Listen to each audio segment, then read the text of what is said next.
Myself and Freeman in the last 60 days have lost £50,000. When I'm sort of like going through those motions of like damage control and limitation, I'm very snappy. When you're winning and when you're making money, anyone can kind of, get into a business and make money. But what do you do when your business is not making money? You complaining about the ship sinking doesn't stop the ship sinking. Elevate.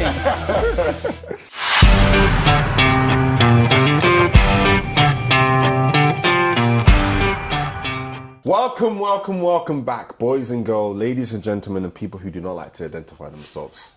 We are the Unplug Podcast, right? And if you hate your life, and you hate your wife, and if you hate your kids in the situation you are in, this is the podcast for you. Guys, are you tolerating? Are you repeating? Are you avoiding?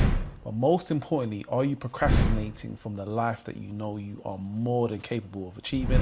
If that sounds like you, you're in the right place. Let's go. Make sure you like, share, and subscribe. And as always, let's get straight into it. My bro, we're getting deep. We're getting real deep. We're getting Real authentic. deep. Authentic. Real. Transparent. Yes. Something significant happened to us in the last couple of months, ladies and gentlemen. A big hit. Massive hit. And guys, myself and Freeman in the last 60 days have lost £50,000. 50 big ones. Not revenue, loss. And I'll be honest with you, I have not seen my bank account this low since I launched this business, and it's quite scary. But we're going to push through as we always do. This journey is about persevering, pushing. Things are going to get hard. It's not easy. I know some of the times we might come across like everything's great. It's not always great. There are challenges, there are bottlenecks, and it's about us identifying what they are and pushing through. 110%. And guys, we want to get real. So we want to tell you how we lost £50,000, why we lost £50,000, and how we can make sure we can avoid this, and some very clear transferable lessons that you guys can all pick up in your life and also in your future and current businesses. Yes. So basically how this has come about, if you don't know already, myself and Freeman, we run what is called serviced accommodation businesses. So we effectively rent out property. Some people call it Airbnb. We rent it out to professionals, companies, etc., etc. Now, like any business, you have your high seasons where you're making loads of money, but you also have your difficult low seasons where things are quite tight. And typically January to March in our business is quite tight. So that basically means we don't generate as much revenue as we normally do. So what does that mean? It means we need to strategize. We need to forward think. We need to plan. And I just think, this time around, we probably didn't plan as well as we could have. Yeah, we definitely dropped the ball collectively, but just sort of speaking for myself as well, like John said, these seasons are where not even just revenue, but profit as well. Like everything is just about kind of like breaking even, which is, in most businesses, it will have its seasons. And I think we didn't strategize, or we didn't appropriately plan enough, because we knew it, like it's a big thing. Yeah. Winter's coming, get your coats on. We call it a cold winter. Yeah. And I just feel like we didn't best strategize at all and prepare ourselves or our businesses for that. And I feel like we paid the mighty price for that, which is effectively just losing out on a heck ton of money and having to go into the reserves, which you don't typically want to do in a business. No, totally. And I feel like this is where kind of most people lose in business, not from surprises, but ignoring what is the obvious. And I think, it's so easy to get excited in the summer when everyone's making money, but you also need to forward plan and forward think as well. And I feel like even with that as well, this is where like your natural instinct as an entrepreneur sort of like kicks in, because a lot of people, when they see that low bank balance, when the pressure starts building up, there's a realization moment. And I just sort of looked and I thought, okay, cool. This is the lowest our bank accounts have ever been at. We still have staff. We still have operational costs. I still have to pay rent. I still have to live. I still have to survive. Like all my day-to-day responsibilities don't stop. So you need to adapt. And I feel like that's when we sort of like get into like entrepreneurial mode and the instincts start to kick in and think, cool, what can we do to manage / get out of this situation? And I feel like a lot of people, this is where like they normally like, handing like, not handing their boots. What's the saying? Throw in the towel.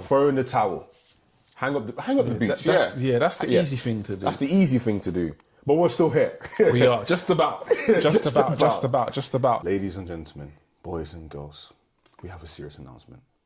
We are on the road to 1,000 subscribers. So if you're enjoying what we're doing, you're feeling the love, you're feeling the energy, you want inspiration, you want motivation, this is the channel for you. But I want to talk about like the stresses and the pressure of when things are not going well, because it's so easy to talk about, you know, when you're winning and when you're making money. Anyone can kind of, you know, get into a business and make money. But what do you do when your business is not making money? What do you do when you have them big fat losses? Like, what do you do? How do you overcome how you feel? Because I know I feel a lot of pressure right now, a lot of stress. Like you said, you still got bills coming out, you still got rents to pay, you still got staff to pay. Like, how have you managed to kind of deal with that stress? I definitely think the first automatic thing is a mindset shift, because, and funny enough, I was speaking to my business partner about this earlier, is that a lot of the time when things are going wrong, you have a tendency to just complain, oh, everything's going wrong, but that doesn't do anything. You complaining about the ship sinking doesn't stop the ship sinking. Do you get what I mean? Totally. So the immediate things that we try to do is, I always like to think of like my business almost like a ship. So I've got to plug holes. I'm leaking right now. So what are some immediate things that I can plug to like minimize the sinking, minimize the amount of cash that I'm losing? And then once I sort of minimize that, I now need to sort of strategize of, okay, cool, how can we now sort of balance and keep now moving forward, right? And to talk about some practical examples, so obviously like John mentioned, we operate a lot of the short-term rentals where we have people on a night-by-night basis or week-by-week basis. So we need to say, okay, cool, rather than doing shorter nights, let's drop our rates to try and attract mid-term stays. So these are people who would typically stay with us for 2 weeks, 3 weeks, 4 weeks, and slightly longer. Yeah, we might not even make any profit, but at least all our overheads are managed. Yeah. So that's one of the first things we did. Yeah, it's almost like you go into survival mode. Like Freeman said, it's not even about making profit. It's more about covering the losses and making sure they are reduced to a minimal. Like we are, it's almost like we move away from even trying to make money. It's just break even. Literally. Or damage limitation, I like to call it very much. So I think for me, in terms of, I've been feeling very stressed and I feel it's kind of affected my personal life because, you know, I have a family, I have kids, I have a partner, etc. And it's almost like I've become quite distant. I've almost like gone into my own world. I just kind of want to be left alone because it's pressure. Yeah, you know, of course. running a business and the more you grow and scale a business, I feel like whilst it's fun and whilst it's exciting and whilst there's a pressure, of course, that comes with growth. Of course. And yeah, I've definitely been feeling that pressure. I'm probably not the loving, caring partner and dad right now, or have been over the last couple of months, but this is where it's important to have, you know, people around you who can understand what you're going through, so they don't take it personally. Like, it's not personal. I'm just going through something, and I need to just calm my nervous system down. 110%. So, and even just adding to that as well, I think even me personally as well, like when I'm sort of like going through those motions of like damage control and limitation, I'm very snappy. Because, you know, bless him, my missus said, oh, like, what can I do? I need cash, babes. I need cash. Yeah, what can I do to help? I need cash. Can you find me £20,000? I need an injection of cash. You know what I mean? And obviously, bless her, like, your people around you will try to help. But again, it's all about practical solutions. So like having like an understanding circle to your basically definitely does help. And I definitely do think, there is a massive impact on the personal life. Like I said, like there was a week, I think I probably only spoke to, I kid you not, all in all, an hour in the whole week. And obviously it's not great, but obviously having a partner or a circle or family and friends, but people can understand the ebbs and flows of business. Because when it's good, it's good. Yeah. It's good. You fall on top of the mountain, but like when it's bad, right? So I think it's also being able to manage that within yourself and also having that balance as well. Having that balance as well, which I think is really good. And not a lot of people speak about that, because the entrepreneurial journey it's a lonely game. It's a lonely game at times. So. Cool. So I just want to talk now about how we kind of got there. I know you touched on it briefly, but it didn't just happen. No. Like nothing ever just happens. You normally get signed. You can see, well, if you're running a business properly, you can see like where things may go wrong due to like good planning, right? I would say for me, there was definitely sort of, poor forecasting, definitely took the eye off the ball. I know we are both doing multiple things Yes. at times. You know, we're Yes. building a podcast, we're building personal brands, we're building our consultancy businesses, we're also trying to maintain and build the existing business. So it's so easy to take your eye off the ball, and I just feel we probably reacted late. Yes. You know, we probably, reacted late, and because we reacted late, we felt it. Yeah. Really, really felt it. Painfully. So painfully. Yeah, and I'm totally with you. And when you react late, you're forced to move under pressure. And when you're forced to move under pressure, it leaves you to do very extortionate things, whether like you have, unfortunately, having to fire people, make massive cuts, lifestyle changes, like whatever it may be, like it forces you to adapt like crazy. So obviously appropriate planning, like John said, massively will help you in your business. And yeah, I think obviously it's not an excuse, but just like the reality, like running multiple businesses, like, you know, you can't chase two rabbits, right? So naturally something gave, and unfortunately like our main businesses took a hit on that. Because like, we were just talking about it off camera, like when we sort of compared what 2024's winter, 2025. 2020, no, this was 2025, go on. Oh, sorry, yeah, you're right. Yeah, sorry, 2025. Sorry, yeah, 2025 last year. Yeah, 2025 last year, sorry. It didn't feel like this. You know what I mean? Yes, it was winter, but like, you know, I could still kind of go out with my shorts and jacket. You know what I mean? But this it was as cold. Got caught frostbite. You know what I mean? Like, it was a very, very cold winter. So I think appropriate planning is definitely good. But like in terms of like the lessons from this now. I think You're extremely selfish and lazy. Tell them why, JP. why? Because there's that big red button that you still haven't pressed, and we can't seem to understand why. So if you're feeling stuck, you're in the default path, you're on autopilot, you hate your life, you hate your wife, you hate your kids, this is the channel for you. Like, share, and subscribe, baby. A big lesson is sometimes like you're focused on growth and you can forget to protect what you already have. Yes. So I know we're both aggressively trying to grow our personal brands. We're aggressively trying to, you know, build our consultancy businesses. And the danger in that is that if you take your eye off the main thing to now focus on growing something else, you naturally give that main thing less attention. And I feel like probably when it needed the attention, it wasn't given. It wasn't given. So just, guys, the lesson in there, if you're trying to grow something, just be very mindful that it doesn't affect what else you've got going on. 100%. 100%. Like, you really need to learn and look at mitigations of risks. And even just more so personally, like one of the lessons for us is like, you don't prepare for winter in winter, right? And similarly as well, if you're running other businesses, maybe like you're a barber or you're in the beauty industry or you're an accountant, like, you know, sort of maybe like people are always off in the summer period, so like business is quite slow for you as an accountant.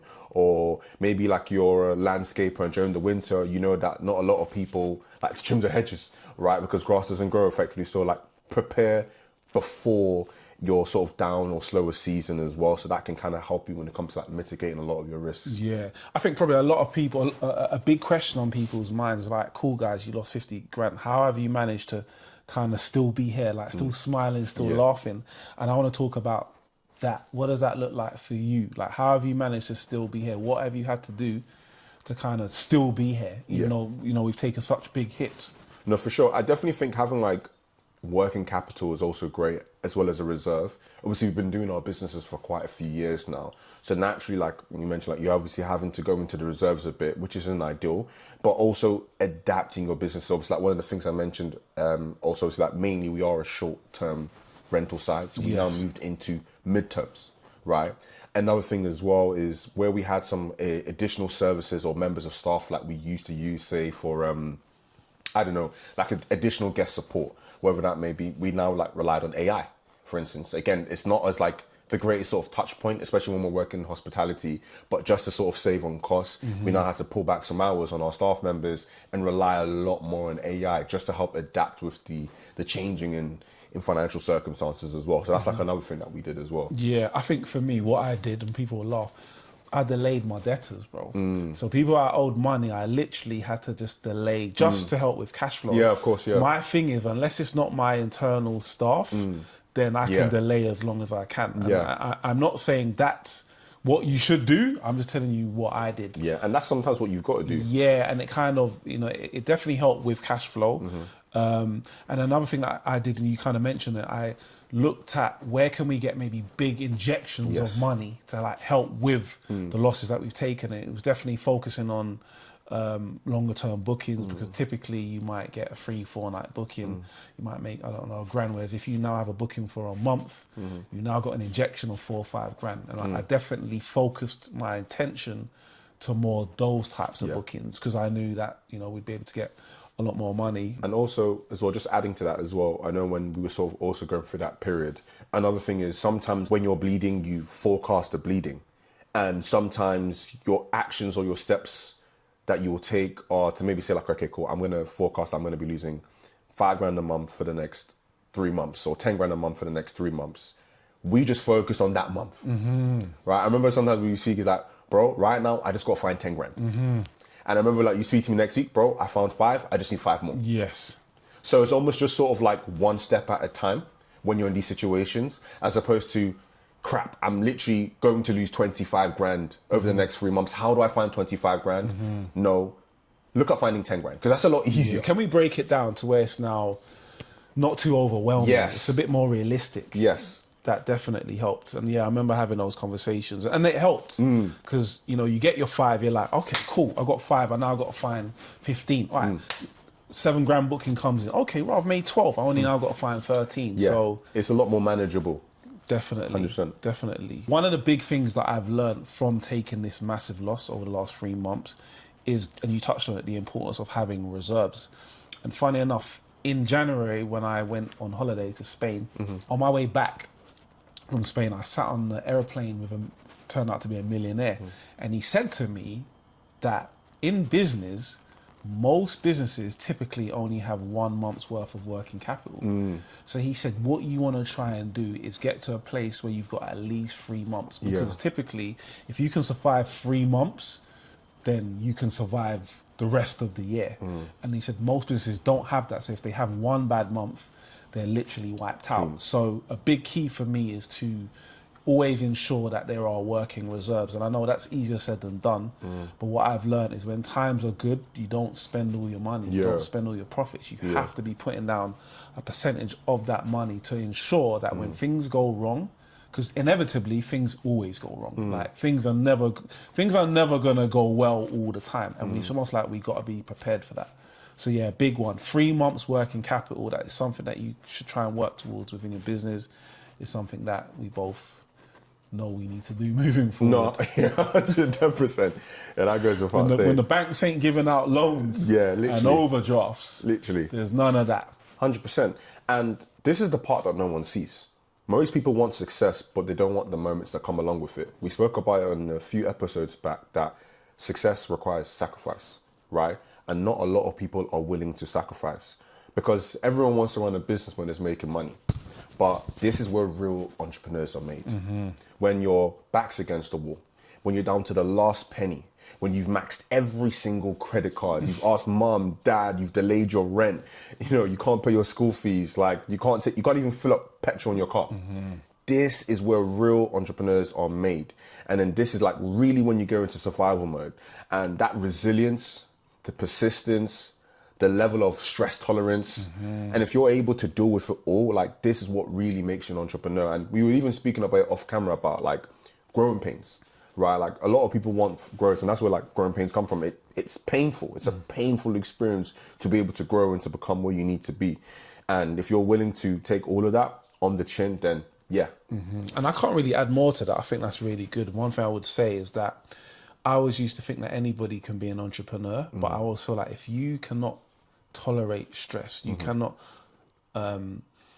tolerate the idea of not knowing what you're going to do next and being able to figure it out along the way, then maybe entrepreneurship isn't for you. You know, a lot of people promote it, get into it, but it's almost like you have to be a certain type of person to succeed. So guys, so that's the reality of it. Me and JP lost £50,000. And in this 30-minute episode, we're going to try and teach, we've taught you how not to also do the exact same thing. And again, it's just like showing like we're also all on this journey. Like we're not where we need to be or would like to be right now. But even at that level, like there's a lot of lessons to be learned, and you will continue learning. Like it's never a game that you'll clock. I don't think so. Yeah, and just like things are not always rosy. You know, I know on social media a lot of people portray themselves to be winning in life and nothing can ever go wrong and everything's perfect, everything's rosy-dozy, as you would say. Like it's tough times, isn't it? Literally. But it's the tough times that make you who you are. You know, so as long as you can kind of get through to the other side and you push through and you persevere, there's light at the end of the tunnel, man. There we go. Couldn't have said it better myself. But guys, I really hope you appreciate this episode. Please, guys, we really love the engagement of letting us know what you'd like us to talk about and deliberate on about. But guys, as always, please make sure you like, share, subscribe, tell a friend, tell your mom, tell your dad, tell his mistress. Road to 1,000 subs. Please, guys. Big red button. Elevate.